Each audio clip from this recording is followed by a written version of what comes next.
Hello नमस्कार। आप लोग कैसे हैं? आई होप आप सभी अच्छे होंगे और स्वस्थ होंगे। तो आज की इस नई वीडियो में क्लास 10th साइंस में महत्वपूर्ण क्वेश्चन बताऊंगा जो बोर्ड एग्जाम 2024 के लिए बहुत ही इंपॉर्टेंट है। आप क्या करेंगे, आप इन सभी प्रश्नों को तैयार करेंगे और अपनी जो साइंस की तैयारी है वो बेहतर करेंगे। बेटा ये जो क्वेश्चन है वो बायोलॉजी पार्ट के हैं। किसके हैं? बायोलॉजी पार्ट के ये क्वेश्चन है।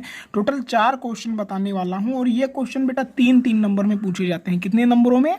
3-3 नंबरों में पूछे जाते हैं। अगर आप इन्हें तैयार करते हैं तो आपकी जो तैयारी है बोर्ड एग्जाम 2024 की वो बेहतर होगी। बेटा इन चारों क्वेश्चन में से कोई ना कोई क्वेश्चन ऐसा है जो आपकी बोर्ड एग्जाम 2024 में जरूर आएगा। तो आप क्या करेंगे, आप इन सभी प्रश्नों को जरूर तैयार करेंगे। तो आइए देखते हैं जो हमारा पहला प्रश्न है वो क्या है। पहला प्रश्न है श्वसन को परिभाषित कीजिए। क्या है क्वेश्चन बेटा?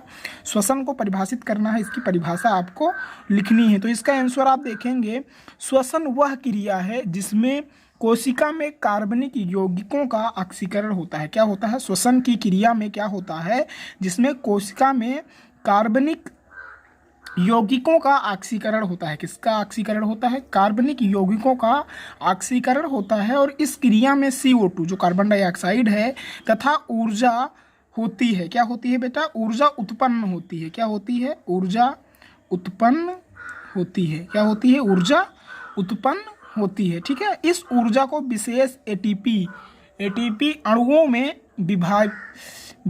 विभावीय ऊर्जा के रूप में, किसके रूप में बेटा? विभावीय ऊर्जा के रूप में संचित किया जाता है। ठीक है बेटा।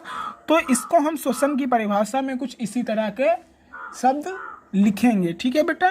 फिर हम इसका क्या लिख देंगे, इसका जो रिएक्शन है कि श्वसन की क्रिया कैसे होती है वो लिखेंगे। C6H12O6 + 6O2 gives out C6CO2 + 6H2O + 673 ग्राम कैलोरी जो होती है, किलोग्राम कैलोरी जो आती है वो बनता है। तो इस प्रकार ये श्वसन की जो परिभाषा है वो हमारी हो गई। फिर आगे बेटा हम देखेंगे दूसरा है डायफ्राम क्या है, यह कहाँ पाया जाता है। तो उत्तर देखेंगे, मानव के श्वसन तंत्र में वक्षगुहा की निचली सतह एक पतले पेशीय पथ के द्वारा पूरी तरह से बंद रहती है। क्या है?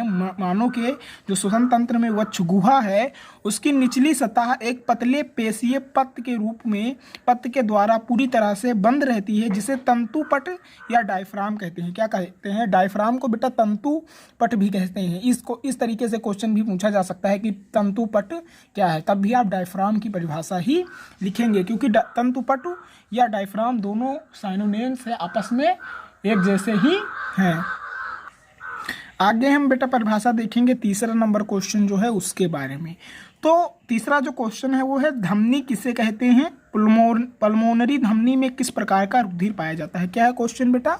धमनी क्या है इसकी परिभाषा आपको बतानी है, साथ में पल्मोनरी धमनी को किस प्रकार का जो रुधिर है वो पाया जाता है ये आपको बताना है। इसका उत्तर आप देखेंगे, धमनी परिसंचरण तंत्र की वह वाहिनिकाएं होती हैं। क्या होती हैं बेटा? वाहिनिकाएं होती हैं जो रुधिर को हृदय से शरीर के विभिन्न भागों तक ले जाती हैं। जो धमनी होती हैं वो परिसंचरण तंत्र की वह वाहिनिकाएं होती हैं जो क्या करती हैं बेटा? रुधिर को हृदय से शरीर के भागों में, जैसा कि आप सभी जानते हैं जो ब्लड है, रुधिर है, वो बेटा हृदय में पंप होता है। कहाँ होता है? हार्ट में पंप होता है और वहाँ से ही सभी भागों में, शरीर के सभी भागों में जो रुधिर है वो हृदय से ही पहुंचता है। ठीक है। तो ये जो धमनी है वो क्या काम करती हैं? वो हृदय से रुधिर को विभिन्न भागों तक ले जाने में मदद करती हैं। ठीक है। फिर पल्मोनरी धमनी में अनाक्सीकृत रुधिर पाया जाता है। किस प्रकार का रुधिर पाया जाता है?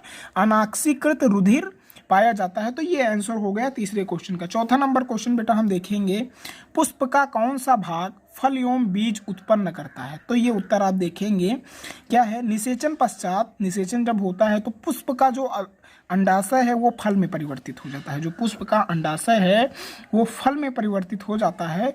वह जो अंडाशय भित्ति है, जो अंडाशय भित्ति है वो फल भित्ति में बदल जाता है। तो ये आंसर हो गया चौथे क्वेश्चन का। आई होप आप इन चारों क्वेश्चन को तैयार करेंगे और अपनी तैयारी को बेहतर करेंगे, क्योंकि बेटा ये जो क्वेश्चन है वो बहुत ही इंपॉर्टेंट है। इनमें से कोई ना कोई क्वेश्चन आपके बोर्ड एग्जाम में बन सकता है। तो आप क्या करेंगे? इन सभी प्रश्नों को तैयार कर लेंगे। तो फिर मिलते हैं अगले वीडियो में, तब तक के लिए धन्यवाद। जय हिंद।